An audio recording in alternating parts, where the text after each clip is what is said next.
deuterocanónicos sobran o faltan? Esa es la gran pregunta. ¿Cuáles son los libros deuterocanónicos? Empezando que la palabra deuterocanónica está mal utilizada. Deutero viene del griego que quiere decir segundo. Por eso Deuteronomio quiere decir segunda ley. Deuterocanónico quiere decir del segundo canon, de la segunda lista, del segundo registro. Quiere decir, los protestantes llaman a estos libros los libros apócrifos, pero como ellos siempre están perdidos en llano, estos libros no son apócrifos, porque ha terminado que la gente piensa que la palabra apócrifo quiere decir falso. Si yo le digo a usted apócrifo, todo el mundo piensa que apócrifo es algo falso, y apócrifo no quiere decir falso en griego. Apócrifo en griego quiere decir escondido. O sea que estamos utilizando un lenguaje equivocado. Cuando decimos eso es apócrifo, todo el mundo dice, eso es falso. No, apócrifo quiere decir escondido. ¿Cuáles son los libros apócrifos? Los libros apócrifos no son los libros que están en nuestra Biblia, que no están en la de los protestantes. Los libros apócrifos son los evangelios, las epístolas, los apocalipsis que la iglesia quitó en el concilio de Cartago en el año 397. ¿Por qué? Porque no tenían origen ¿de qué? Apostólico. Esos son apócrifos. La iglesia los quitó y los guardó. Los retiró, los escondió. Están en las bibliotecas, pero no aparecen para nada en la iglesia. Son apócrifos, retirados, escondidos. Los libros que están en nuestra Biblia, que no están en la protestante, que los protestantes dicen apócrifos, no son libros apócrifos. ¿Son libros qué? Deuterocanónicos. Deuterocanónicos. Son libros deuterocanónicos, o sea, libros del segundo canon. Vamos a ver. Y yo no estoy tampoco de acuerdo con ese nombre, pero vamos a ver después. Pero ese nombre es el que le han dado los que lo saben todo. ¿Cuáles son estos libros deuterocanónicos? El libro de Tobías, el libro de Judith, las adiciones griegas del libro de Esther, no el libro de Esther, unas adiciones al libro de Esther, unas adiciones al libro de Daniel, los dos libros de los Macabeos, el libro de la sabiduría, los Iracides, y el libro de Baruch. Son los libros, ustedes lo pueden encontrar esto en el mismo tema, del mismo nombre, en el website de Siloé, los libros deuterocanónicos. Ahí lo encuentran todas esta lista. ¿Cuál es el origen para saber de estos libros llamados deuterocanónicos, que no son apócrifos? Tenemos que comenzar con la historia que hemos dado 400 veces, lo hemos dicho aquí, que los judíos no tenían, ¿qué cosa? Libros. Los judíos no conocían los libros. ¿Qué tenían los judíos? Rollo. Por eso cuando hablamos del libro con los judíos estamos perdidos. No, los judíos no tenían libros. Decimos libros en el sentido de escritos. El libro de Daniel por el escrito, pero no, cuando uno dice el libro de Daniel, todo el mundo piensa en esto. Los judíos no conocían el libro. Ni hasta el día de hoy en la sinagoga se usa libro. En la sinagoga se usan rollos que se abren y se leen de aquí para acá. De aquí a toda la sinagoga. Y es lo que sacan en procesión y los judíos tocan con el talit y todo eso. O sea, no tenían libros, tenían rollos. Y para judíos, fundamentalmente, cuando decíamos los libros santos, yo se lo dije, ¿a qué los judíos se referían básicamente? A la Torah, a los 5 primeros libros, también llamado Pentateuco, pero en hebreo Torah, que quiere decir la ley.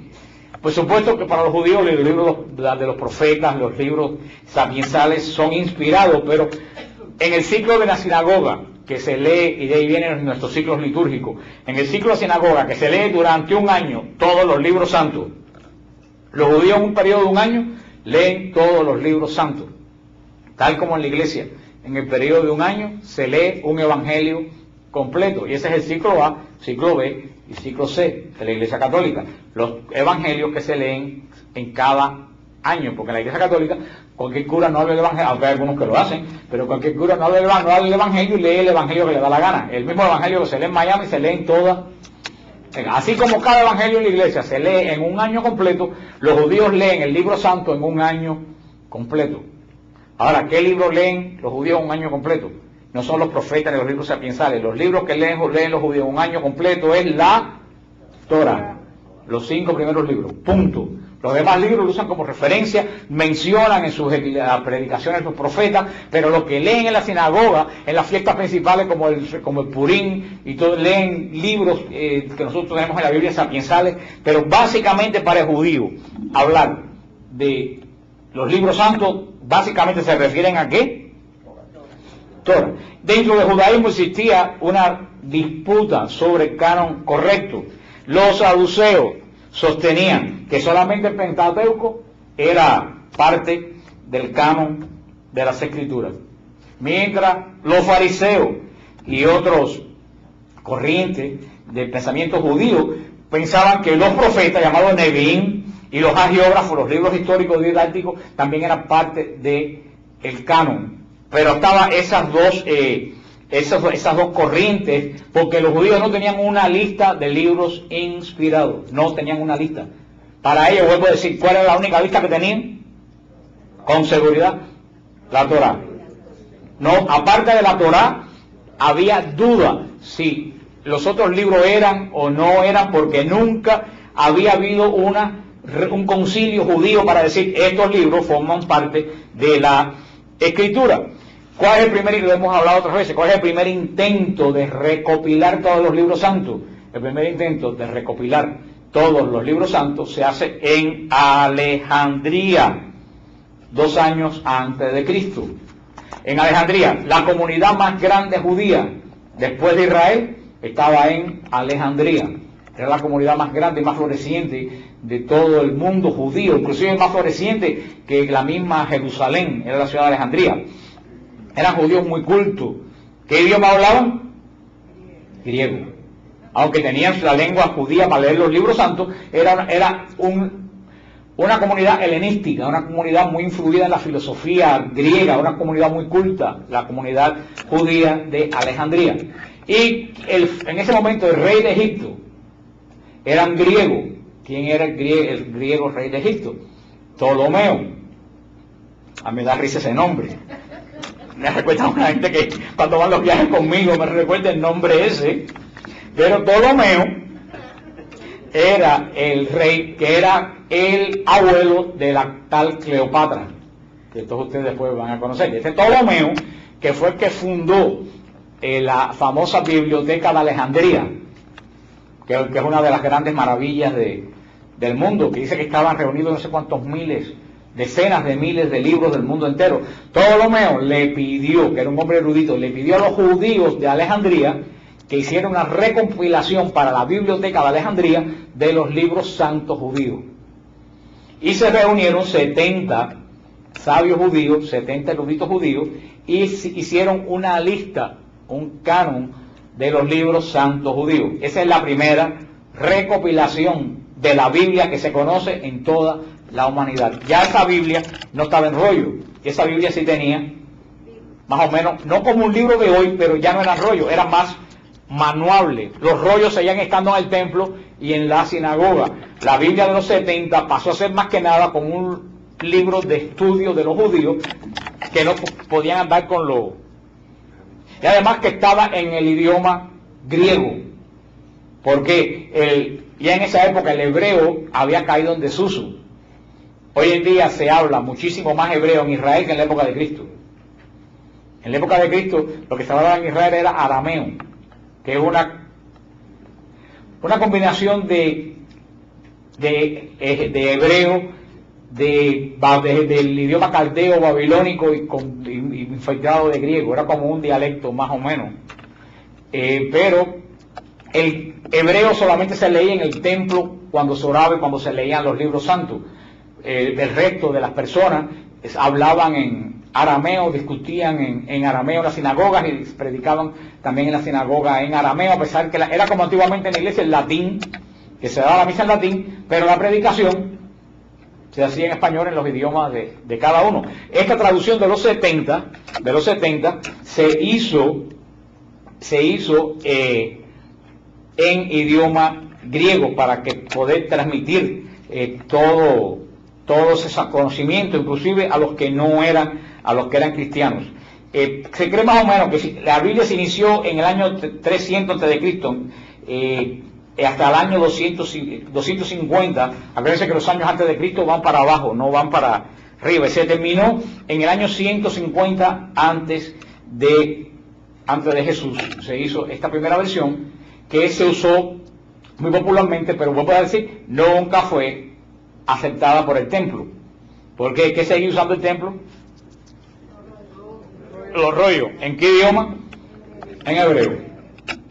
La gente común que estudiaba y leía usaba la versión de los 70 porque estaba en griego, que era un idioma como decir inglés hoy en día, que cualquier judío de cualquier lugar del mundo la podía leer. Por eso tenemos que tenemos que tener tres bases. Primero, los judíos no tenían un canon escritural como nosotros, solamente tenían la Torá como libro canónico. Los demás libros inspirados no estaban definidos canónicamente. Segundo, el primer intento de recopilación fue hecho ¿dónde? En Alejandría, comenzando en el siglo III a.C. y terminando en el siglo II. Esta versión jamás, a pesar de que no se usó en el templo, nunca fue condenada, ni retada, ni rechazada por el templo, a pesar de que no se usaba en el templo. Tercero, la versión de los 70 era la versión más conocida y utilizada en la época de Jesús y en la época apostólica. ¿Cómo se sabe eso? Se sabe por computadoras, se ha sacado que los versículos que usa Pablo cuando se refiere al Antiguo Testamento están tomados de la versión de los 70, no de los originales hebreos. Las palabras que usa Jesús del Antiguo Testamento, como cuando dice, escrito está, no tentarás al Señor tu Dios. Cuando Jesús usa una versión del Antiguo Testamento, no utiliza la versión hebrea del templo, está probado científicamente que utiliza la versión de los 70, lo cual indica que Pablo, los apóstoles y el mismo Jesús estaban bien familiarizados con la versión de los 70, porque yo estoy subrayando continuamente ¿qué cosa? La versión de los 70. Era tan usada porque después de Pentecostés, cuando descendió el Espíritu Santo sobre la iglesia, ¿qué versión siguió utilizando la iglesia naciente? La versión de los 70. No utilizaba la versión del templo. ¿Por qué uno utilizaba la versión del templo en hebreo? Porque en la iglesia empezaron a entrar griegos y personas de toda nacionalidad y ya no podían utilizar la versión en hebreo. Entonces, ¿qué versión bíblica usaba la iglesia desde el comienzo de Pentecostés? La versión de los 70. Pero estamos hablando de qué testamento? Del antiguo. Olvídense del nuevo, acuérdense que el nuevo no existía. En el año 70, aquí el número 70 está mucho en juego, está una gematría del número 70. En el año 70, y después de la destrucción de Jerusalén, acuérdense que hablamos con el Apocalipsis de la destrucción de Jerusalén. ¿Qué pasó con todos los judíos? Se dispersaron. El Sanedrín, ¿cuál era el Sanedrín? Sanedrín era la organización que regía la vida espiritual judía, el equivalente del concilio ecuménico de nosotros, pero un concilio permanente de ancianos. El Sanedrín se fue de Jerusalén, pero no se fue de Israel, se mudó para una ciudad que se llama Jamnia, muy pegado a Galilea, en el norte de Galilea, la ciudad de Jamnia. Ahí se mudó el Sanedrín. Y para el año, aproximadamente en el año 90 de nuestra era, el Sanedrín se reúne en Jamnia o Jamnia, le dicen otros, y dice, ok, vamos a establecer un canon de las Escrituras.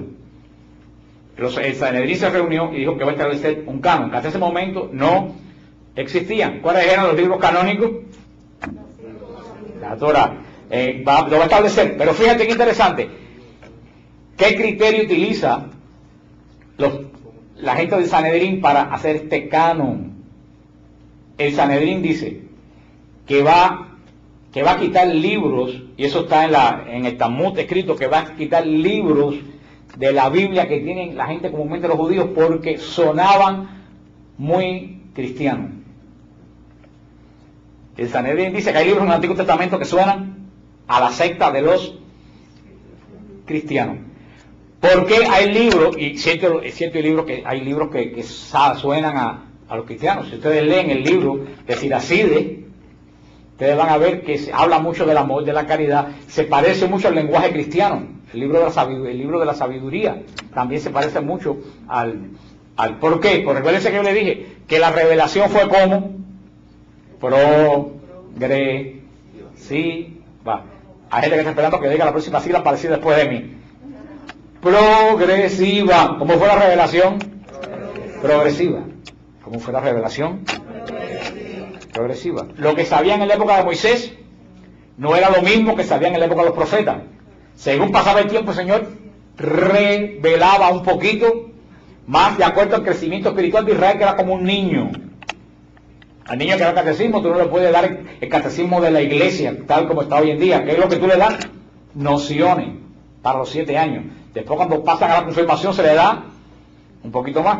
Y si algún día vuelven a la iglesia, pues reciben un poquito más, porque tú, un niño, no puedes coger y explicarle los libros de San Ignacio de Antioquía. Porque primero no les interesa, segundo se quedan dormidos como muchos que están aquí. La revelación de Dios de Israel fue progresiva. Por eso, los últimos libros más cercanos a Cristo ya tienen casi, ¿qué cosa? Toda la revelación. Porque ya mientras más se acercan los geógrafos que escriben los libros, mientras más se acercan a Jesús, ya la revelación está más completa. ¿Ustedes entienden eso? Por eso el libro de la sabiduría y el libro de Siracides ya tiene un sabor cristiano, porque esos son los libros más cercanos ¿a quién?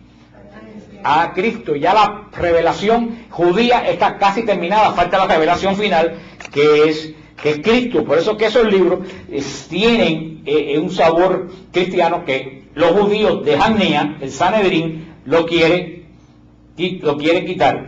¿Qué utiliza el Sanedrín como requisito? Que hubiera una copia del libro en cuestión y que se supiera que fue escrito antes del año 300 de Cristo. Ellos exigen en Hanea que los libros sean escritos antes de la época helénica, antes de la época que la gente hablaba ¿qué? Griego.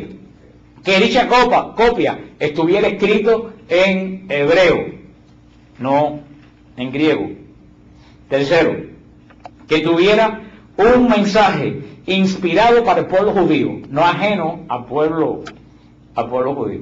Así como el concilio de Cartago, ¿se recuerdan? Cuando escogió los libros del Nuevo Testamento, usó un criterio. Los judíos utilizaron un criterio. Una de las razones que primó para quitar los libros griegos, que como les dije, que eran sapiensales. Los libros que están quitados casi ninguno de doctrina, son libros sapiensales. ¿Qué son libros sapiensales? Libros que transmiten sabiduría, de refranes, de libros que dejan un mensaje de sabiduría. Esos son los libros sapiensales. Y quitaron estos libros que les mencioné, los judíos los quitaron. El libro de Tobías, el libro de Judith, las adiciones griegas del libro de Esther, las adiciones en griego del libro de Samuel, los 2 libros de los Macabeos, el libro de la sabiduría, el libro de Siracides y el libro de Baruch, lo quitaron. Porque estos eran libros ya del periodo helénico, cuando Israel se había mezclado la lengua griega y no había en ese momento originales, porque acuérdense que Jerusalén había sido destruida. No había originales griegos por ningún lado. Y ellos aprovecharon y quitaron estos 7 libros y hicieron el canon judío con 7 libros menos. Ahora, ¿qué afectó eso a la iglesia cristiana? ¿En qué afectó eso a la iglesia cristiana? Absolutamente en nada. La iglesia cristiana ya estaba establecida en el año 90, ya tenía Pablo como teólogo. ¿Qué impacto puede tener sobre la iglesia cristiana en todo el Mediterráneo lo que declaran un grupo de judíos en una ciudad llamada Yanea del norte de Galilea? No tuvo ningún impacto, porque ya la iglesia no pertenecía para nada al judaísmo, más bien estaba siendo perseguida por el judaísmo. Y esto es muy importante, la iglesia siguió utilizando como escritura, ¿qué versión?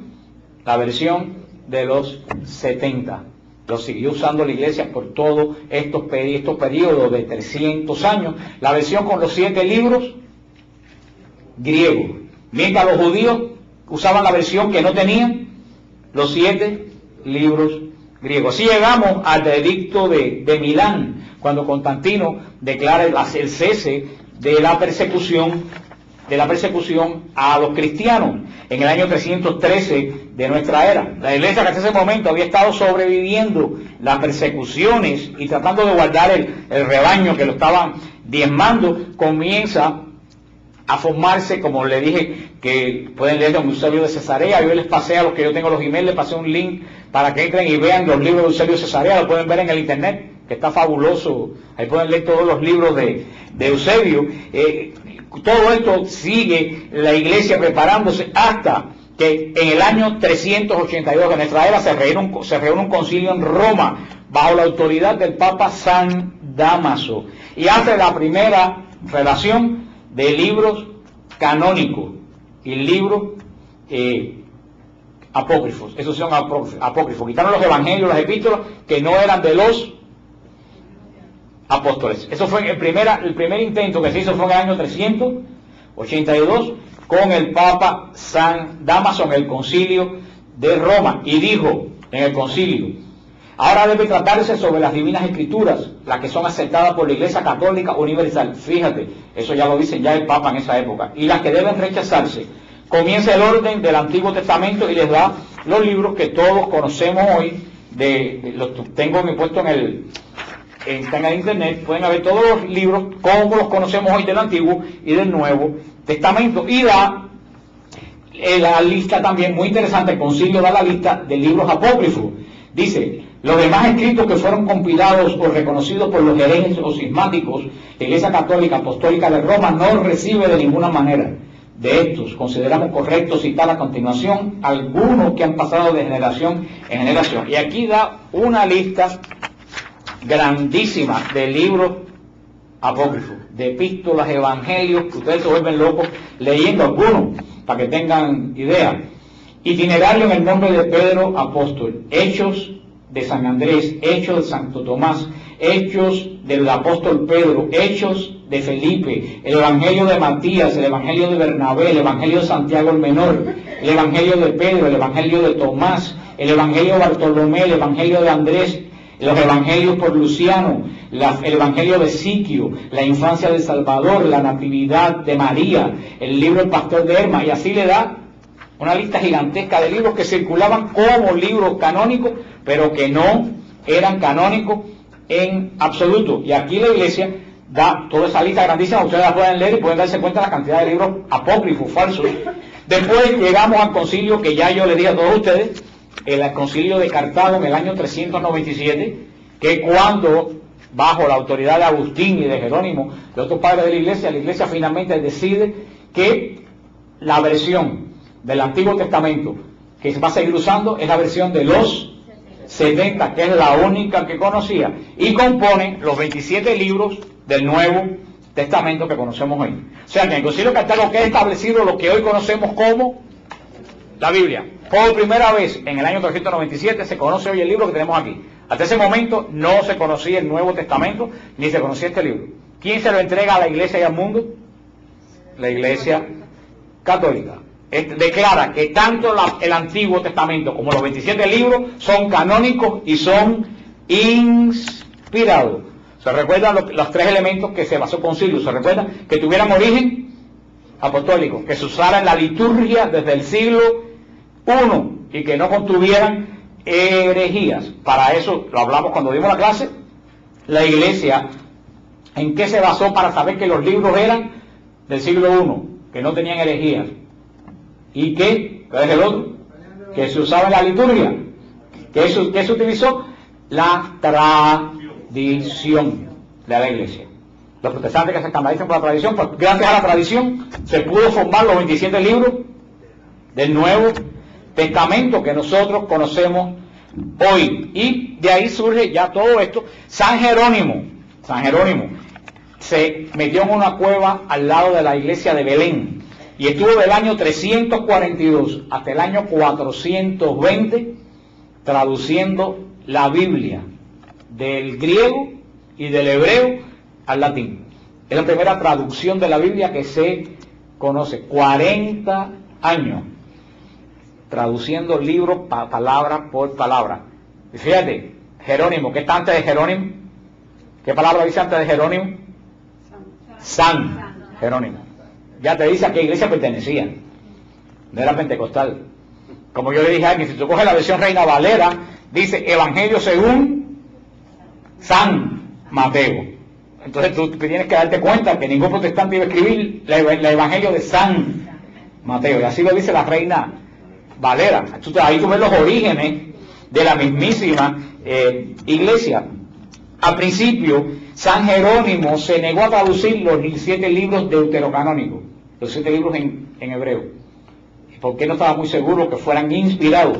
Pero tuvo una discusión de alquilar balcones con San Agustín y terminó, imagínate qué clase de bronca, San Agustín y San Jerónimo. Eso hubiera dado la vida por ver esa.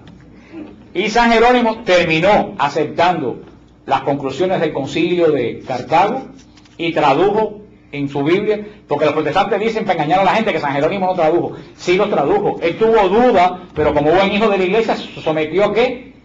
Al concilio. Y tradujo los libros deuterocanónicos y se hizo el canon. Por eso se llama del segundo canon, deuterocanónico. Está en el segundo canon, porque los judíos lo quitaron del primer canon, que ellos lo hicieron primero que nosotros, aunque no afectó a la iglesia. El canon de ellos estuvo hecho primero que la iglesia confesionó en el 397, pero están desde el concilio de Cartago, están en nuestra iglesia, y comenzó la escritura a vivir así en nuestra iglesia. Todos los libros del Antiguo Testamento, tal como lo tiene la versión de los 70, que fue traducida 300 años antes de Cristo y usado por todo Israel y usado por toda la iglesia de los mártires. Toda la iglesia de los mártires utilizó la versión de los 70. Nadie en la iglesia utilizó la versión del concilio de Jamnia. Ahora se reúnen unos judíos en el norte, en Safed, en Israel, a discutir una cuestión del Talmud. ¿A nosotros nos afecta eso? Para nada. Eso mismo pasó con el concilio de Jamnia y con los cristianos de esa época. A los cristianos de la iglesia, el concilio de Jamnia, la mitad primero ni se enteraron. Eso tuvo solamente influencia en el mundo judío, que rodeaba a Israel. Y así comienza la escritura a vivir en la iglesia por 1120 años. Permaneció la escritura tal como se la estoy diciendo yo, 1120 años, que se dice fácil, pero se vive. Y así llegamos al año fatal de 1517. 1517, cuando un papel clavado en la puerta de una iglesia dividió a la cristiandad. Cuando Lutero clavó las 95 tesis en las puertas de esta iglesia en Alemania, cuando comenzó la reforma protestante, cuando comenzó la demolición de la fe de los apóstoles. Hasta ese momento la Biblia había sido aceptada por todo el mundo, tal. Es la misma que tiene la iglesia ortodoxa, es la misma que tiene la iglesia caldea, la misma que tiene la iglesia armenia, la misma que tiene todas las iglesias apostólicas, es la misma Biblia que tengo yo en mis manos. Lutero comenzó a renovar o reformar la iglesia. Si tú vas a reformar algo y lo dejas tal como estaba, si yo les digo a ustedes que voy a reformar esto aquí, esta semana, este local, y cuando llegan ustedes la semana que viene, lo ven tal como lo ven ahora, que ustedes van a decir que tú hiciste. Eso le pasó a Lutero. Si iba a reformar la iglesia, tenía que hacer cambio, no podía dejarla igual como la cogió, porque entonces le iban a decir, entonces ¿para qué la dividiste? ¿Qué sucedió? Lutero la emprendió con las escrituras. Mira lo que decía Lutero en el prefacio del Nuevo Testamento. Dice Lutero: la epístola de Santiago es una epístola llena de paja, porque no contiene nada evangélico. Eso está en el libro de Lutero llamado Prefacio del Nuevo Testamento. Mira tú qué bonito hablaba Lutero de la epístola de Santiago, que está en el canon protestante. Oye lo que decía Lutero del Apocalipsis. Al parecer, el libro del Apocalipsis no tiene ningún indicio de carácter apostólico profético. Cada quien puede formar su propio juicio de este libro. Personalmente le tengo antipatía, y para mí esa es razón suficiente para rechazarlo. Eso dice Lutero en un libro que, perdonen mi pronunciación alemana, porque tengan a veces Santlich Werke, página 60, versículo Capítulo 63, páginas 167 y 170. Muchos protestantes que basan todas sus predicaciones en base al Apocalipsis, no saben que Lutero decía que el Apocalipsis para él era un desastre, una tontería. Martín Lutero, en un alarde de soberbia tremendo, llegó inclusive a querer quitar la carta a los hebreos del Nuevo Testamento, porque él decía que la carta a los hebreos tampoco era apostólica. Y por último, al fin se aconsejó con Melanchthon, con toda la gente que lo aconsejaba, y al fin decidió, lo único que decidió fue que en vez de aceptar el canon del concilio de Cartago, iba a aceptar el canon del concilio judío de Yannía. Y aceptó el canon del concilio de Yannía, que habían los judíos sacado 7 libros que estaban ahí. Por eso es que en la Biblia protestante hay 7 libros menos, porque Lutero no aceptó el concilio de Cartago, aceptó las decisiones del concilio de Yannía. Ahora, para mí, para que se despierten todos los que están durmiendo. Después tú quitas eso de la grabación, no voy a hacer aquí un choque manejando por este grito mío. Ahora yo sé que se despertaron. Si no grito, tengo que decirle, les voy a contar un chisme. Entonces todos los que están dormidos se van a decir, ¿el qué? ¿Qué dijo? ¿Dónde fue? ¿Quién? Bueno, los que se acaban de despertar, que no estoy mirando para nadie, voy a pasar como el día de Roxana, que se apareció aquí con puesta viste, porque dice que yo estaba diciendo que ella estaba dormida, y yo ni nunca en mi vida la había visto. Un día estaba diciendo, hay gente dormida aquí, pero diciendo en el sentido, porque yo, si ustedes se fijan, yo nunca miro a nadie en específico, yo siempre paso la vista. Y cuando se acabó todo, que ya yo veo, aparece esta mujer aquí y me dice, oye, ¿qué tú estás diciendo de mí que yo estoy dormida? Y digo, ¿está loca? ¿De dónde salió? En mi vida la he visto como viene reclamando, pero ya que no me la vamos a orar por ti. Y bueno, vino bien, ahí me dice, porque estaba friendo un bistec en mi casa y no me pude. Y digo, pero ¿y esto qué cosa es? Bueno, gracias a Dios se quedó. Gracias a Dios se quedó, y una gran ayuda en el ministerio. Así que por un mal entendido, pero yo no digo eso por nadie en específico. Pero sé que hay gente que se duerme, porque yo también me duermo cuando estoy en otras charlas que no son mías. Pero ¿qué hizo Lutero? No aceptó el concilio de Cartago, de Agustín y de Jerónimo. Aceptó el concilio de Yannía, que fue un concilio que judío. ¿Hecho por quién? Por el Sanedrín. Y ahora viene mi gran... Eso muchos protestantes no saben por qué ellos tienen 7 libros de menos. Ellos creen que la Iglesia Católica la adicionó 7 libros. Y yo lo que le digo, nosotros no lo adicionamos. Ustedes lo quitaron. Porque si hubiera estado ese libro así, y nosotros le pusimos 7, pero no, la Iglesia tuvo por 300 años, y 300 años lo tuvo anterior, el pueblo judío. O sea, todo por 600 años, la Biblia con todos estos libros. Fue Yannía quien lo quitó en el año 90 de nuestra era. Y después Lutero volvió a aceptar. O sea que a nosotros no los dejen pasar esa. A nosotros no nos sobran. A ellos, cuando vienen a decirme, no, porque la iglesia que les sobra, los libros que les sobran, frena. A mí no me sobra, a ti te falta. Porque yo no lo agregué. Tú. Pero ellos mismos saben por qué no los tienen. Y ahora viene mi gran pregunta. Y la gran soberbia de Lutero, que fue lo que le dañó a él, que puede haber tenido buenas intenciones, pero el enorme ego de Lutero. Dice una gente que cuando Lutero se quiso suicidar, se tiró de su ego. El enorme ego de Lutero prefirió hacerle caso al Sanedrín judío que al concilio de la iglesia de Pentecostés. Ahora viene una pregunta. El Sanedrín judío en el año 90, 60 años antes, el Sanedrín se equivocó y mató al Mesías. Tú vas a decirme a mí que si el Sanedrín se equivocó y mató al Mesías, yo voy a hacer caso a lo que diga el Sanedrín. Y tienes a la iglesia de los mártires, que utilizó esta Biblia. Tienes al concilio de Cartago, que aprobó esa Biblia. Entonces tú vas a decir, no, yo voy a hacerle caso a los judíos de Yannía y no al concilio. Todo por odio a la iglesia. Para mí eso es un desafío, no hacerle caso al concilio judío. Y no solo eso, hago la pregunta, ¿quién compiló los 27 libros del Nuevo Testamento por primera vez? La Iglesia Católica. ¿En qué concilio? En el de Cartago.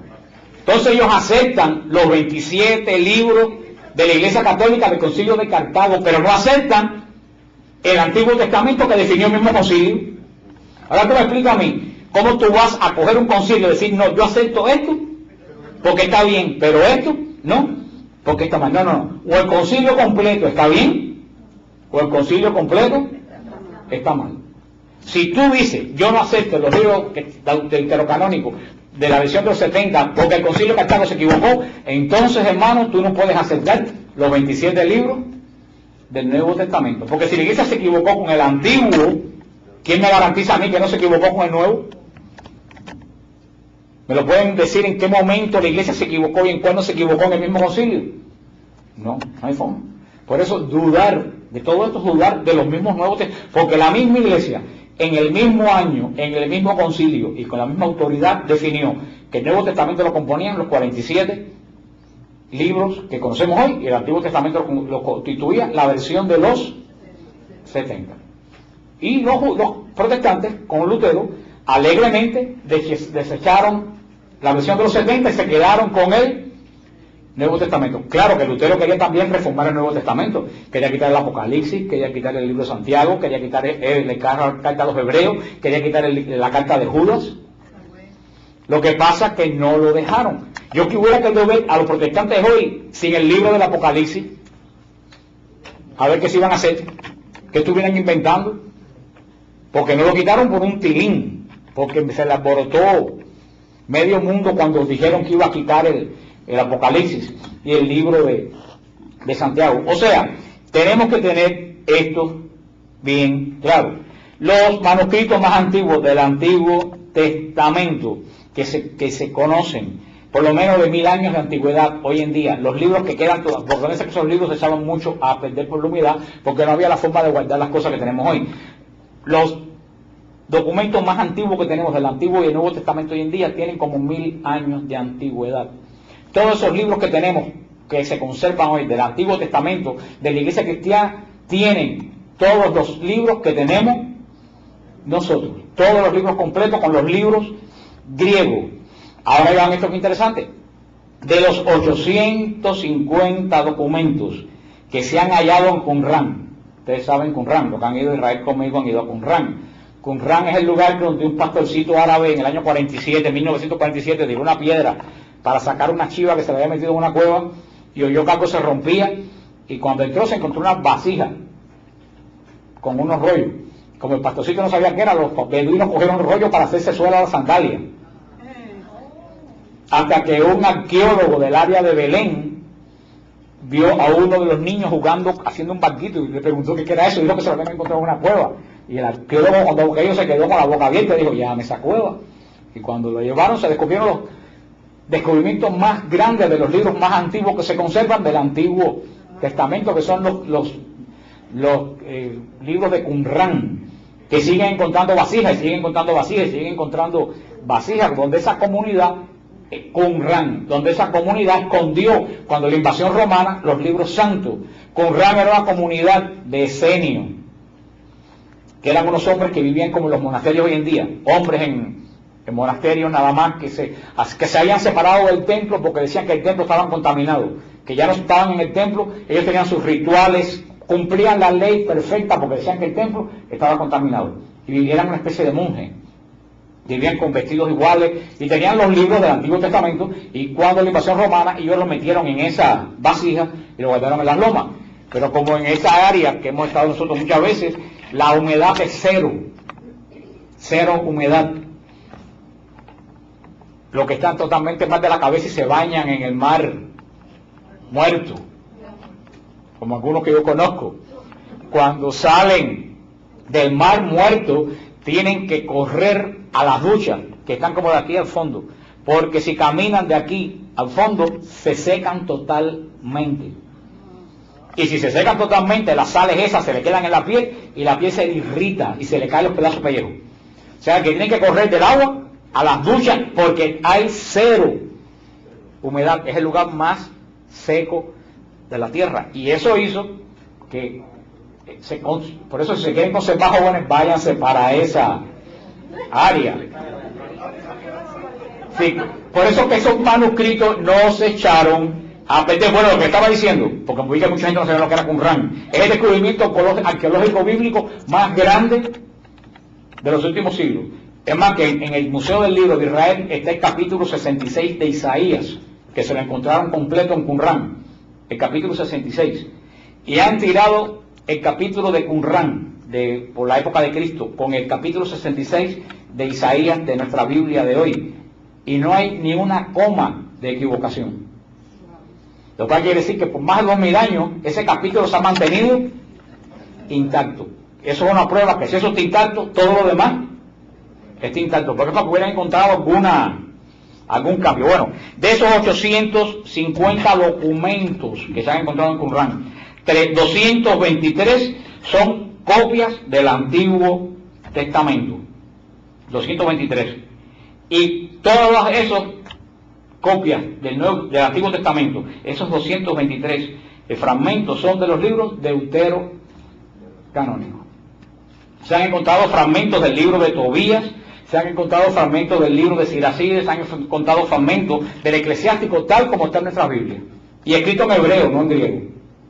Lo cual quiere decir que anteriormente a estos libros hebreos habían unos libros, estos libros griegos, habían unos libros hebreos que fueron traducidos al griego, que aparentemente esa traducción hebrea se había perdido. Pero se han encontrado en Qumran 200 y tantos fragmentos de los libros deuterocanónicos. Los mismos judíos que no aceptan los libros deuterocanónicos celebran fiesta de los libros deuterocanónicos. Por ejemplo, ¿qué fiesta celebran los judíos de los libros deuterocanónicos? ¿Sabes qué fiesta celebran? El Hanukkah. El Hanukkah aparece en el libro de los Macabeos. Es en el único lugar que estaba de Hanukkah, es en el libro de los Macabeos. ¿La fiesta de Hanukkah es judía o no es judía? Pues está en los libros. Ahora, ¿cómo tú aceptas la fiesta y no aceptas el libro? La fiesta del Purim, que nosotros aquí no lo celebran, pero que en Israel se celebra mucho, que los niños se visten de disfraces, que es la fiesta de la reina Esther. Ese libro está en el libro de Esther, la versión griega, que no está en la versión. O sea que ellos celebran fiestas religiosas que no aparecen en sus libros canónicos. Por ejemplo, algunos comentarios de Martín Lutero. Martín Lutero, en sus comentarios sobre San Juan, dijo, oye lo que dijo, estamos obligados a admitir que los papistas, esos somos nosotros, que ellos tienen la palabra de Dios, que la hemos recibido de ellos y que sin ellos no tendríamos ningún conocimiento de esta. Eso lo tuvo que aceptar Lutero, porque hay que estar ciego para darse cuenta que si en la primera reforma protestante surgió en el siglo XVI y ellos recibieron una Biblia en el siglo XVI, ¿de dónde la sacaron? No la sacaron de una cueva, la sacaron de la Iglesia Católica que se la dio. Si la Iglesia Católica no la cuida, ellos jamás lo hubieran. En 1615, el arzobispo anglicano de Canterbury proclamó una ley que llevaba un castigo de 1 año en el cárcel para cualquiera persona que publicara la Biblia sin los 7 libros deuterocanónicos. Porque, aunque ustedes no lo sepan, la versión de King James tenía los libros deuterocanónicos, que después se los quitaron. Dice en el canon 3 del arzobispo, he decidido que nada sea leído en las iglesias, aparte de las escrituras divinas. Las escrituras canónicas son las siguientes: Génesis, Éxodo, Levítico, Número, Deuteronomio, Josué, Tobías, Judith, los 2 libros de los Macabeos, y sigue. En el año 1600 y pico. Por lo tanto, como le estaba diciendo, a nosotros no nos sobran, a ellos les faltan. Haciendo un resumen breve, 1. Martín Lutero quitó los libros, los 7 libros estos griegos, en un acto unitario y arbitrario. Él no se basó en nada, él no consultó con nadie, él dice que los católicos nos guiamos por dogma, pero él decía, esto es así, y algo te quemamos. ¿Él era católico? Él era el profesor de Sagradas Escrituras católicas. Es más, lo que mucha gente no sabe es que Miguel Servet, ¿tú sabes quién fue Miguel Servet? Miguel Servet descubrió que la sangre circulaba por el cuerpo. La primera persona se fue de España huyendo a la Inquisición y se fue a Ginebra. ¿Y tú sabes lo que hizo Calvino? Alegremente lo quemó. Calvino quemó al que descubrió la circulación de la sangre porque dijo que era un hereje. Entonces siempre se habla de Galileo, que no lo quemaron. Hablan de Galileo, que fue condenado, pero que no lo quemaron. Y nadie habla de Servet, que lo achicharraron. Para que ustedes vean lo injusto que es la historia y lo emponzoñada que está en contra de la iglesia católica. Eso es otro tema que vamos a tocar, la Inquisición, la tocaremos otro día. O sea que haciendo este resumen, yo espero que a ustedes les queden claro por qué la Biblia católica tiene 7 libros que no son de más, que ellos tienen de menos. No son libros de doctrina, no son libros doctrinales, no hay ninguna doctrina en estos 7 libros que nosotros tenemos que ellos no tienen. Son libros sapiensales. Y 2 libros históricos, que son los libros de los Macabeos, que son libros históricos. Y los otros son libros sapiensales. Y yo digo verdaderamente que para mí uno de los libros más hermosos del Antiguo Testamento es el libro de sabiduría. El libro de sabiduría es espectacular, porque es judío, pero ya tiene ese sabor cristiano que nosotros podemos entender. O sea, por eso le digo que, porque esto muchas veces la gente me dice, ¿por qué la Biblia católica tiene 7 libros de más? Ya saben lo que contestar. Frena. La Biblia católica no tiene 7 libros de más, la protestante 7 menos de menos. Y un chisme, ya me quedan 5 minutos, pero terminamos, porque la semana que viene vamos a hacer una reseña de cosas de la Biblia que ustedes no saben. Que cómo encontrar la Biblia de verdad, las versiones de la Biblia, todas esas cosas, qué cosas inspiración, qué cosas revelación. Una cosa bien sencilla. Pero una cosa que iba a anticipar, la Reina Valera, que es la Biblia en español de los protestantes. Ellos dicen que es la primera versión en español que se hizo. Mentira. La primera versión en español de la Biblia que se hizo fue la Biblia del rey Alfonso el Sabio en el 1200, 300 años antes de la Reina Valera. O sea que esa es otra mentira, que la primera versión bíblica en español fue la Reina Valera. Ahora, ¿quién escribe la Reina Valera, que es la más popular de los protestantes? No le escribe ningún Valera, le escribe Casiodoro de la Reina. Punto. Con Y, Casiodoro de la Reina. Traduce esta Biblia. ¿Quién era Casiodoro de la Reina? Era un fraile benedictino de Sevilla que se volvió protestante. Entonces traduce la Biblia en español, pero ¿qué Biblia traduce Casiodoro de la Reina? Se llama con el título sobre video. ¿Qué Biblia traduce? La misma que tengo yo en las manos, con los libros de Deutero canónicos y con algo más interesante, con notas abajo, como las Biblias católicas. ¿Por qué? Porque él era un cura católico. Él tradujo la Vulgata Latina, la versión de los 70, la tradujo completa, con notas y todo. Y cuando terminó, alegremente se murió. Pero atrás vino el villano, con bigote y todo. ¿Quién era el villano? Cipriano Valera. No Varela, Valera. Cipriano Valera era un ser extremadamente envidioso, que vivía verde de envidia. ¿Por quién? Por Casiodoro de la Reina. No lo podía ver, ni en pintura lo podía ver.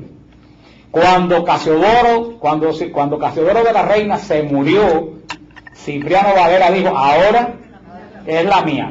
Y cogió la Biblia, la traducción de Reina, quitó los 7 libros deuterocanónicos, quitó las notas y todo lo que dio, como la palabra paradosis, se recuerdan, que tradición, todo eso las cambió. Fue Cipriano Valera. Por eso la Biblia, a partir de ahí se empezó a llamar Reina Valera, pero eso es un fraude. No hay Reina Valera, esa Biblia era de Reina. Él lo que hizo fue alterarla en contra de la voluntad de quien la tradujo. De hecho, si eso es una sinvergüencería. Que yo cojo un libro que alguien que le escribió y lo altere como a mí me da la gana y le ponga mi apellido al libro. ¿Existe el original Existe la original de la Reina, pero casi nadie, los protestantes conocen y no saben ni quién es Reina Valera. Pregúntenles, piensan que es una sola persona. Y no solo eso, después de eso, la Reina Valera ha sufrido más de 76 alteraciones. La última que yo tengo, es del año 64. Y en esa Biblia le corrieron la coma a lo que dice Jesús en la cruz. Cuando Jesús dice en la cruz, le dice por el ladrón, en verdad te aseguro, coma, hoy estarás conmigo en el paraíso. Esa Biblia dice, en verdad te aseguro hoy, coma, estarás en el paraíso. O sea, robaron una coma y cambiaron todo el sentido. Y dice Reina Valera, y yo la tengo en mi casa. O sea, que en la versión Reina Valera está tan manoseada que nadie que sea serio puede creer en ella. Y esa es la Biblia que tiene la inmensa mayoría. ¿La ves? Pero bueno, pero no dice que es adventista, está editada por Casa Bautista de Publicaciones, y yo le escribí a ellos que cómo los bautistas podían, y no le ponen ni traducción adventista, solamente dice, yo sé que esto lo dicen los testigos de Jehová y los adventistas, pero solamente dice Reina Valera, no dice traducción, no, Reina, última revisión de la Reina Valera. Una persona que no está al tanto del Evangelio, le pasa por encima eso, y ni se da cuenta porque es tan sutil, es un cambio de una coma, que la cambiaron de adelante para atrás de la misma palabra, pero con ese cambio de coma cambiaron el sentido completo de la... Porque Cristo dice, estarás conmigo un día en el paraíso, no hoy, mira tú qué maldad. Y esa era, por eso esa Biblia Reina Valera para mí es una basura, aparte que como le dije, si cambiaron la palabra para dosis, que no tienes, o sea, ahí está la maldad cambiado, y cambiaron el Jaritomene, cuando le dan salud a María, pues muy favorecida, esa Biblia para mí es una basura. Ya, para terminar, ¿cuál es la versión? Y lo vamos a ver más ampliamente la semana que viene. ¿Cuál es la versión oficial de la Iglesia? La que se usa en los textos de las encíclicas, que la que se lee en el Vaticano. ¿Qué versión es? Se llama la Vulgata Latina. La Vulgata Latina. ¿Cuál es la Vulgata Latina? La traducción de ¿quién? De San Jerónimo. ¿Por qué se llama Vulgata? Porque fue traducida a la lengua vulgar, del griego clásico a la lengua que hablaba todo el mundo, por eso se llama Vulgata Latina. Por eso la Biblia oficial de la Iglesia. Claro que tenga un lenguaje clásico español muy difícil para nosotros hoy en día de leer, porque tiene muchas palabras antiguas. Pero la Vulgata Latina, que también tiene otro nombre, se llama la Septuaginta. También se llama porque está basada en la versión de los 70. Esa es la versión oficial de la Iglesia. ¿Cuál es la mejor traducción de la Biblia el día de hoy, aceptada hasta por los protestantes, aceptada hasta por el pastor Edén, que esté donde el Señor mejor le parezca, pero lo más lejos de mí cuando yo aparezca por allá? Sí, yo no deseo que vaya al infierno, pero sí quiero que esté lo más apartado de mi nube posible. Hasta el pastor Edén, que tenía la peor lengua que ha existido en la Florida, decía que la mejor traducción bíblica que hay en el mundo es la traducción de Jerusalén. Hasta los protestantes lo admiten. La mejor traducción del mundo hoy en día es la traducción de Jerusalén, que es la que yo utilizo aquí, que es una Jerusalén adaptada a al lenguaje latinoamericano, pero no es la latinoamericana. ¿Qué cosa es la Biblia latinoamericana? No es una Biblia. No. La latinoamericana no es una Biblia. Es una paráfrasis. ¿Qué es una paráfrasis? Es que cogen el sentido del capítulo y lo traducen a la forma corriente de hablar. Pero no es una traducción palabra por palabra. Lo que traduce es la idea. ¿Ustedes entienden? Es una paráfrasis. No, la de Jerusalén va palabra por palabra en su sentido exacto. La que hace la latinoamericana, que no es mala, te coge el sentido y te lo pone traducido en un lenguaje moderno. Ahora, la latinoamericana, la traducción como paráfrasis no es mala. Las notas son pésimas. Las notas están llenas de teología de la liberación. Y están más que condenadas por todo el episcopado latinoamericano. Las notas de la latinoamericana. Yo he estado leyendo las notas y son altamente politizadas. No todas, pero una gran parte de las notas, si yo lo noto, que están altamente politizadas. Pero la traducción en sí, que nos interesa a nosotros, no es... Si ustedes ven las últimas ediciones han cambiado mucho, pero la primera edición que a mí me la regalaron en el año 76. Yo la tengo en mi casa. La foto que tenía era de Martin Luther King. ¿Y qué hace Martin Luther King en una Biblia católica? Yo quiero que alguien me explique que ni es profeta bíblico ni... Esas son las cosas que tenía. Y ya cierro la Biblia, que terminé. Y la peor versión de todas, la versión más abominable de todas, ¿cuál es? Dios habla hoy. Y esa Biblia es un espanto. ¿Por qué esa Biblia es un espanto? Porque la hizo una comisión. Si ustedes quieren que algo no funcione, hagan una comisión. ¿Por qué las venden? Ay, hermana, qué buena pregunta tú me has hecho. Yo no sé, yo no la vendo. Porque no lo saben. Porque hay un chiste que dice que un camello es un caballo que hizo una comisión. O sea, fíjense el camello, lo más hecho, tiene una joroba, tiene una nariz grandísima, unas patas para allá, un rabo finito, el pelo en la punta del rabo, dos jorobas. Porque dice que todo el mundo quiso poner algo en contra y al final lo que salió fue un camello. Así que acuérdense, un camello es un caballo que hizo una comisión. Cuando ustedes vean el trabajo de una comisión, lo más seguro es que salga un camello. Así que la Dios habla hoy es un camello espiritual. ¿Por qué? Porque le hicieron teólogos protestantes, teólogos judíos y teólogos católicos. ¿Creen que se dieron en todo? Los católicos. Los católicos se dieron absolutamente en todo. Y así vemos que el ángel le dice a María, la muy favorecida de Dios, para contentar a los protestantes. Vemos que Isaías 7 dice, la joven concibe y pare en vez de la virgen, y cambia toda la profecía. Claro, que los versículos que usa Pablo cuando se refiere al Antiguo Testamento están tomados de la versión de los 70, no de los originales hebreos. Las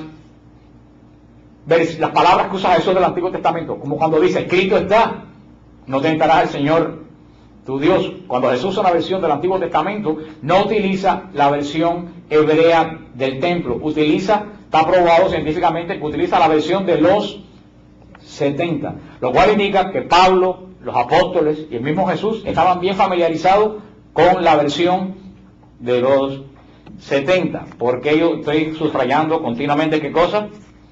La versión de los 70. Era tan usada porque después de Pentecostés, cuando descendió el Espíritu Santo sobre la iglesia, ¿qué versión siguió utilizando la iglesia naciente? La versión de los 70.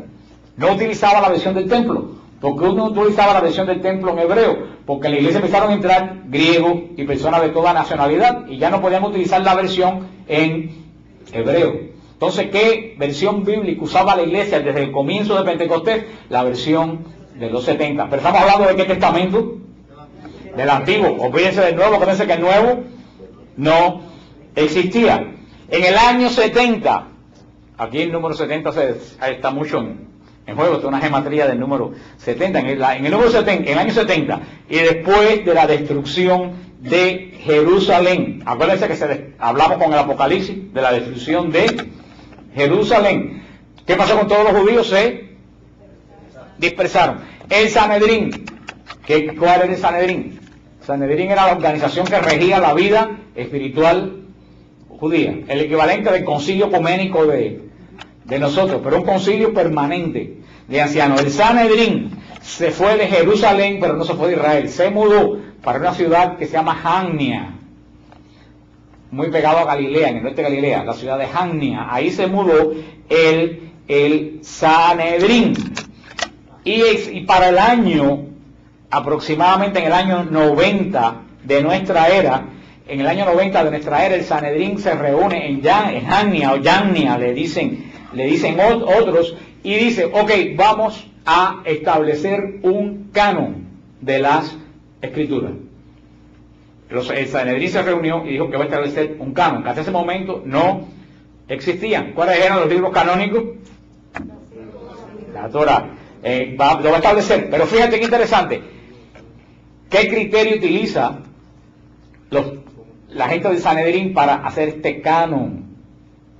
El Sanedrín dice que que va a quitar libros, y eso está en el Talmud escrito, que va a quitar libros de la Biblia que tienen la gente comúnmente los judíos porque sonaban muy cristianos.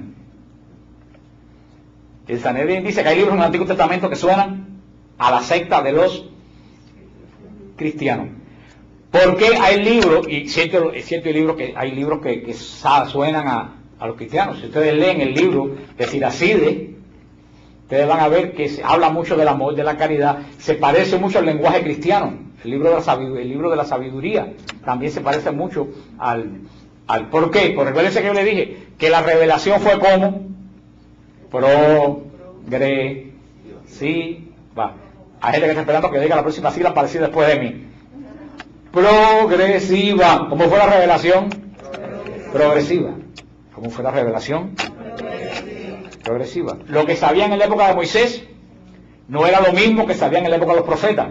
Según pasaba el tiempo, el Señor revelaba un poquito más de acuerdo al crecimiento espiritual de Israel, que era como un niño.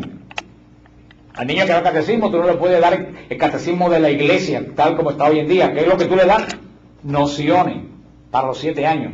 Después, cuando pasan a la confirmación, se le da un poquito más. Y si algún día vuelven a la iglesia, pues reciben un poquito más, porque tú, un niño, no puedes coger y explicarle los libros de San Ignacio de Antioquía, porque primero no les interesa, segundo se quedan dormidos como muchos que están aquí.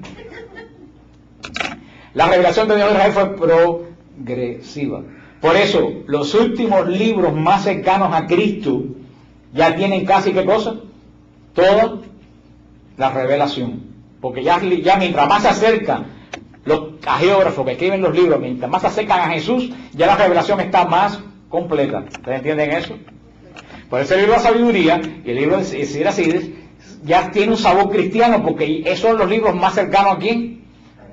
A Cristo. Ya la revelación judía está casi terminada, falta la revelación final, que es Cristo. Por eso que esos libros tienen un sabor cristiano que los judíos de Hanía, el Sanedrín, lo quiere quitar. ¿Qué utiliza el Sanedrín como requisito? Que hubiera una copia del libro en cuestión y que se supiera que fue escrito antes del año 300 de Cristo. Ellos exigen en Hanía, lo que ya yo le dije a todos ustedes, el concilio de Cartago en el año 397, que cuando, bajo la autoridad de Agustín y de Jerónimo, de otros padres de la iglesia finalmente decide que la versión del Antiguo Testamento que se va a seguir usando es la versión de los 70, que es la única que conocía, y compone los 27 libros del Nuevo Testamento que conocemos hoy. O sea que en el concilio de Cartago queda establecido lo que hoy conocemos como la Biblia. Por primera vez en el año 397 se conoce hoy el libro que tenemos aquí. Hasta ese momento no se conocía el Nuevo Testamento, ni se conocía este libro. ¿Quién se lo entrega a la iglesia y al mundo? La Iglesia Católica. Declara que tanto el Antiguo Testamento como los 27 libros son canónicos y son inspirados. ¿Se recuerdan los 3 elementos que se basó el concilio? ¿Se recuerdan? Que tuvieran origen apostólico, que se usara en la liturgia desde el siglo I y que no contuvieran herejías. Para eso lo hablamos cuando dimos la clase. La iglesia, ¿en qué se basó para saber que los libros eran del siglo I? Que no tenían herejías. ¿Y qué? ¿Cuál es el otro? Que se usaba en la liturgia. ¿Qué se utilizó? La tradición de la iglesia.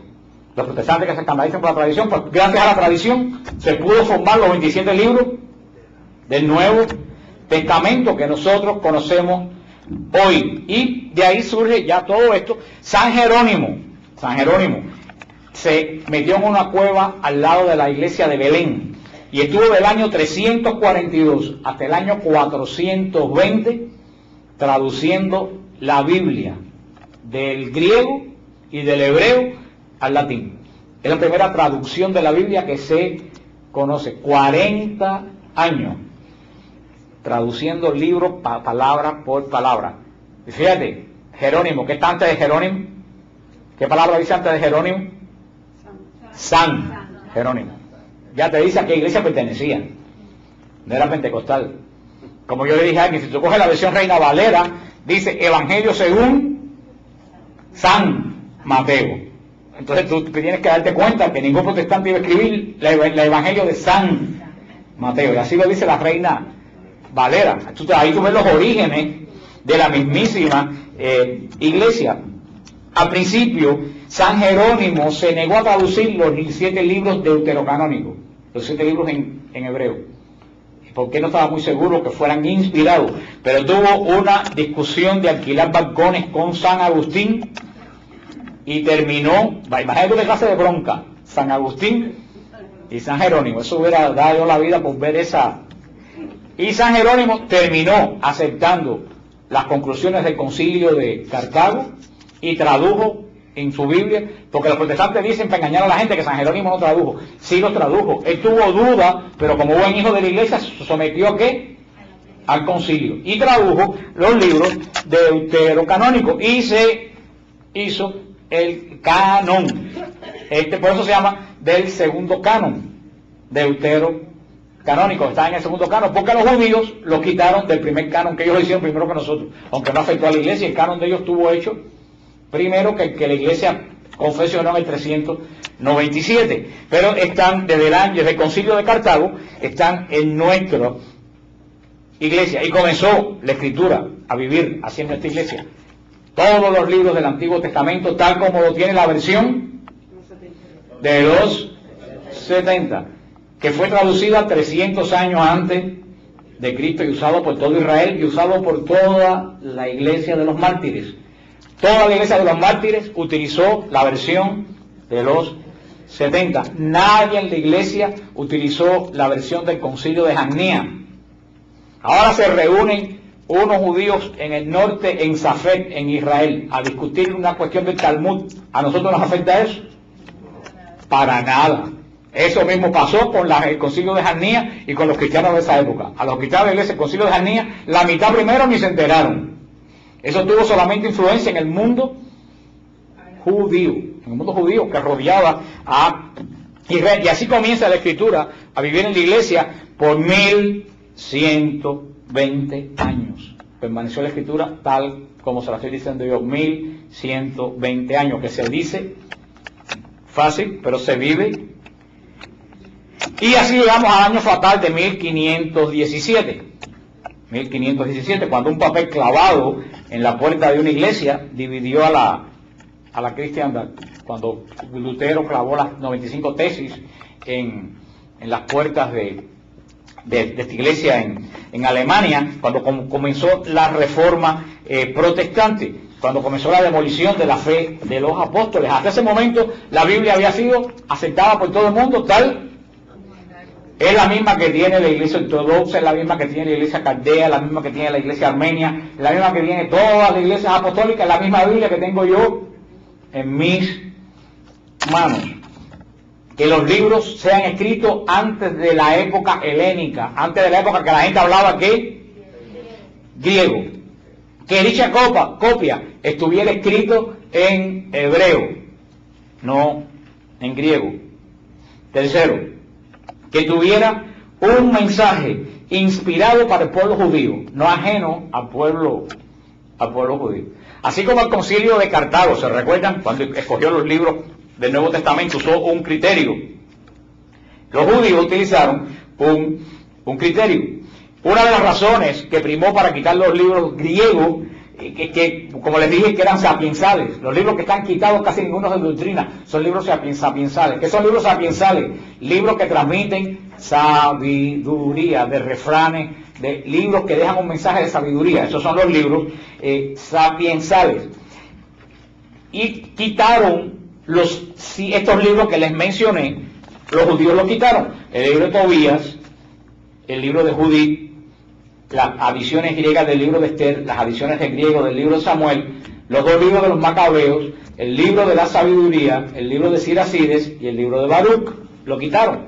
Porque estos eran libros ya del periodo helénico, cuando Israel se había mezclado la lengua griega y no había en ese momento originales, porque acuérdense que Jerusalén había sido destruida. No había originales griegos por ningún lado. Y ellos aprovecharon y quitaron estos 7 libros y hicieron el canon judío con 7 libros menos. Ahora, ¿qué afectó eso a la iglesia cristiana? ¿En qué afectó eso a la iglesia cristiana? Absolutamente en nada. La iglesia cristiana ya estaba establecida en el año 90, ya tenía Pablo como teólogo. ¿Qué impacto puede tener sobre la iglesia cristiana en todo el Mediterráneo lo que declaran un grupo de judíos en una ciudad llamada Yarnía del norte de Galilea? No tuvo ningún impacto, porque ya la iglesia no pertenecía para nada al judaísmo, más bien estaba siendo perseguida por el judaísmo. Y esto es muy importante, la iglesia siguió utilizando como escritura, ¿qué versión? La versión de los 70.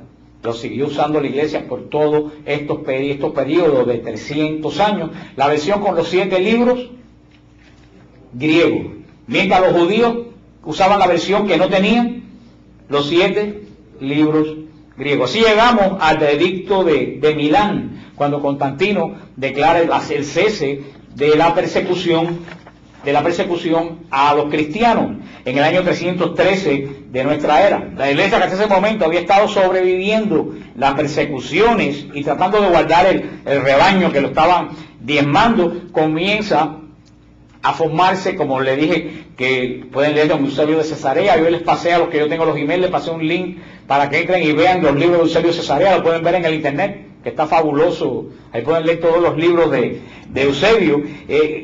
Todo esto sigue la iglesia preparándose hasta que en el año 382 de nuestra era se reúne un concilio en Roma bajo la autoridad del Papa San Dámaso y hace la primera relación de libros canónicos y libros apócrifos. Esos son apócrifos. Quitaron los evangelios, las epístolas que no eran de los apóstoles. Eso fue el primer intento que se hizo, fue en el año 382 con el Papa San Dámaso en el concilio de Roma, y dijo en el concilio: ahora debe tratarse sobre las divinas escrituras, las que son aceptadas por la Iglesia Católica Universal. Fíjate, eso ya lo dice ya el Papa en esa época. Y las que deben rechazarse. Comienza el orden del Antiguo Testamento y les da los libros que todos conocemos hoy.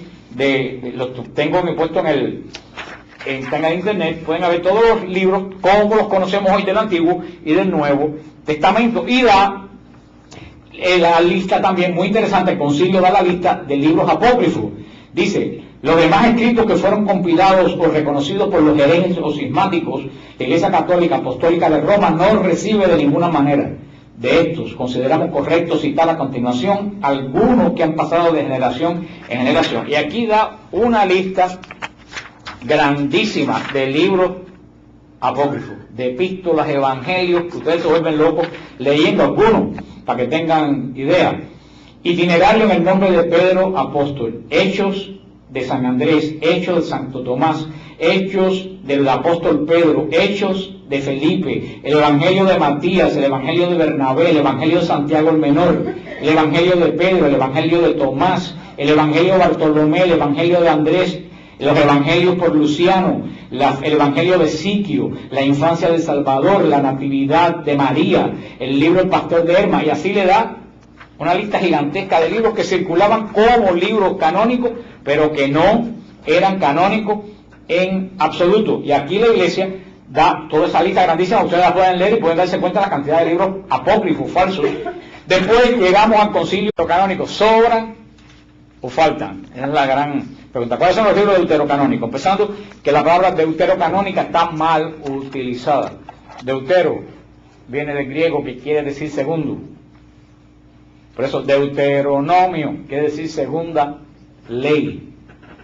Deuterocanónico quiere decir del segundo canon, de la segunda lista, del segundo registro. Quiere decir, los protestantes llaman a estos libros los libros apócrifos, pero como ellos siempre están perdidos en el llano, estos libros no son apócrifos, porque ha terminado que la gente piensa que la palabra apócrifo quiere decir falso.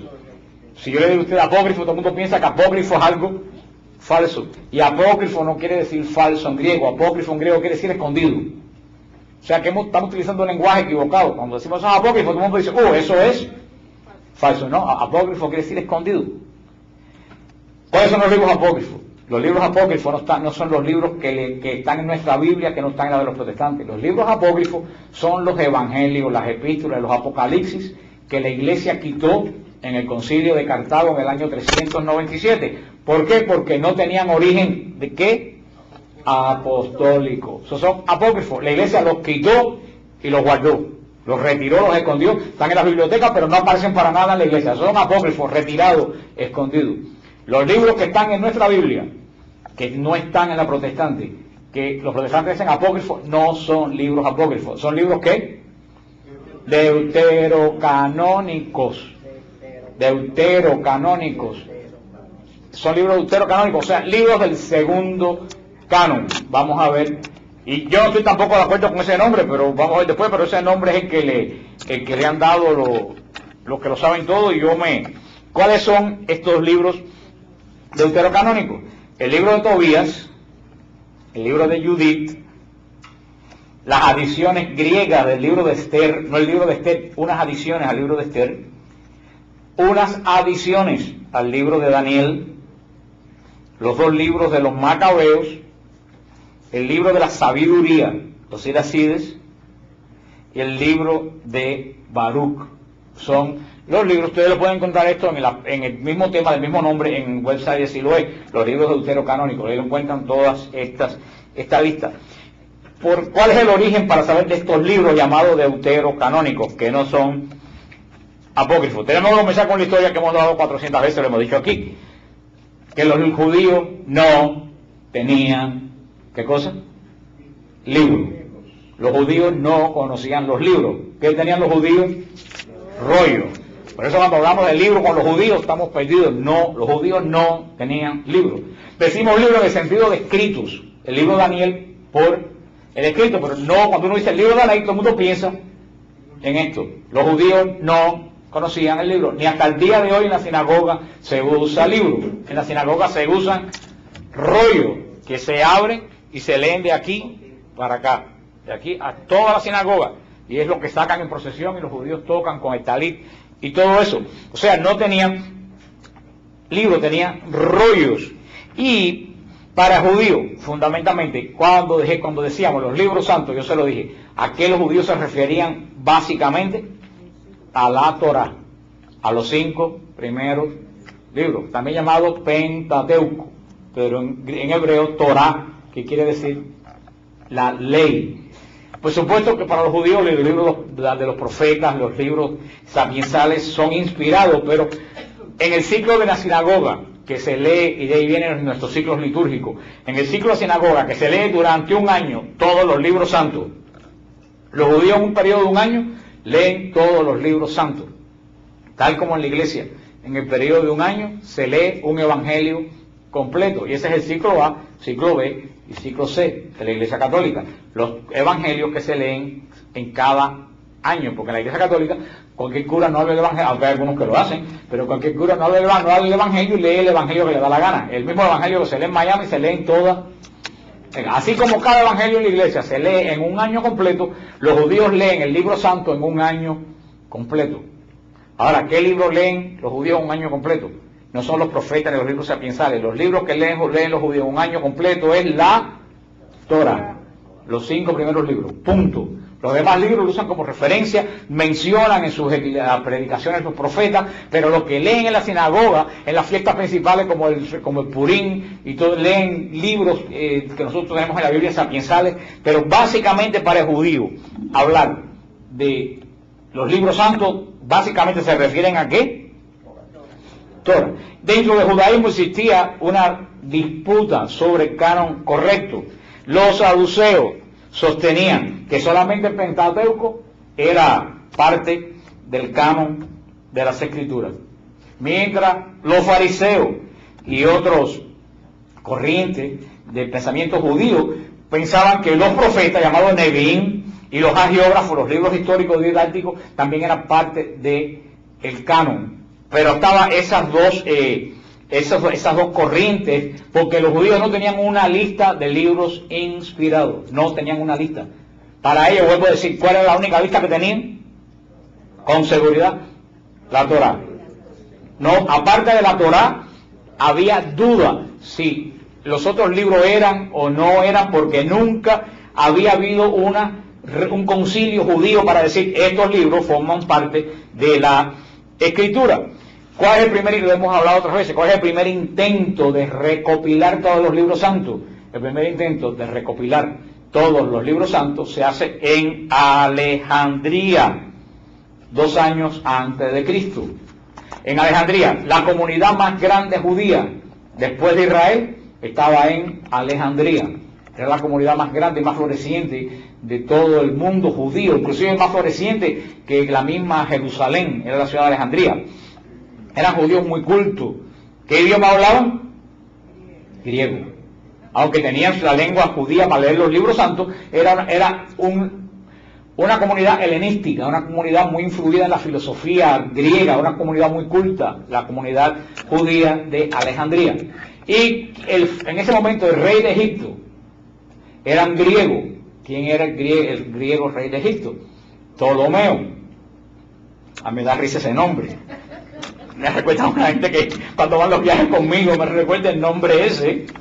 Pero Ptolomeo era el rey, que era el abuelo de la tal Cleopatra, que todos ustedes después van a conocer. Este Ptolomeo, que fue el que fundó la famosa Biblioteca de Alejandría, que es una de las grandes maravillas del mundo, que dice que estaban reunidos no sé cuántos miles, decenas de miles de libros del mundo entero.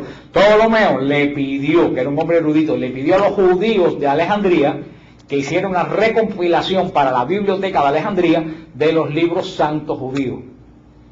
Y se reunieron 70 sabios judíos, 70 eruditos judíos, y hicieron una lista, un canon de los libros santos judíos. Esa es la primera recopilación de la Biblia que se conoce en toda la humanidad. Ya esa Biblia no estaba en rollo, esa Biblia sí tenía, más o menos, no como un libro de hoy, pero ya no era rollo, era más manuable. Los rollos seguían estando en el templo y en la sinagoga.